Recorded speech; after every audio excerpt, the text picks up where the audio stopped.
ఏ తల్లికి రాని సంకట స్థితి వచ్చింది. వైఎస్ విజయమ్మకు ఒకవైపు కొడుకు, మరోవైపు కూతురు, ఇద్దరూ ప్రత్యర్థులై పోటీ పడుతుంటే ఏం చేయాలో అర్థం కాని స్థితిలో ఉందట విజయమ్మ.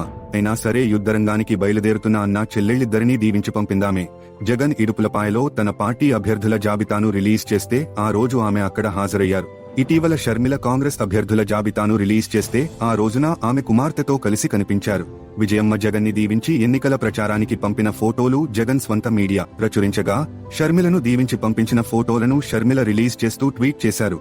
తన తండ్రి వైఎస్ఆర్, తల్లి విజయమ్మ ఆశీస్సులతో, దేవుడి దీవెనలతో చిన్నాన్న చివరి కోరిక ప్రకారం ఎన్నికల ప్రచారానికి బయలుదేరుతున్నాను.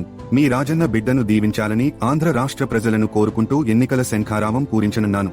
న్యాయం కోసం పోరాడుతున్న ఈ యుద్ధంలో మీ ఆశీస్సులు నాపై ఉంటాయని ఆశిస్తున్నాను అంటూ షర్మిల ట్వీట్ చేశారు. తల్లి ఆశీస్సులు తమకే ఉన్నాయని జగన్, షర్మిలలు ఒకరికి మించి ఒకరు ప్రచారం చేసుకుంటున్నారు. కానీ నిజానికి విజయమ్మ ఆశీస్సులు ఎవరికున్నాయన్నది ఇప్పటికీ $1,00,000 ప్రశ్నే. ఇద్దరూ తనకు కావాలి కాబట్టి ఇద్దరి రాజకీయాలకు ఆమె దీవెనలు అందించి తెర వెనకే ఉంటారా, లేక ఎవరి తరపునైనా రంగంలోకి దిగుతారా అన్నది త్వరలోనే తేలుతుంది. ఏదేమైనా తన కుమారుడు జగన్ పార్టీ గెలిచి ఆయన మళ్లీ ముఖ్యమంత్రి కావాలని, కడప ఎంపీగా షర్మిల గెలవాలని విజయమ్మ కోరుకుంటున్నారని ఆమె సన్నిహితులు గుసగుసలాడుకుంటున్నారు. అయితే ఆమె కోరిక సాధ్యమవుతుందా? అవినాష్ ఓడిపోయి షర్మిల గెలవడాన్ని జగన్ సహించగలడా? అలాగే వైసీపీ ప్రభుత్వం మళ్లీ రాకుండా చూడాలని శ్రమిస్తున్న షర్మిల జగన్ను అంత సులభంగా గెలవనిస్తుందా?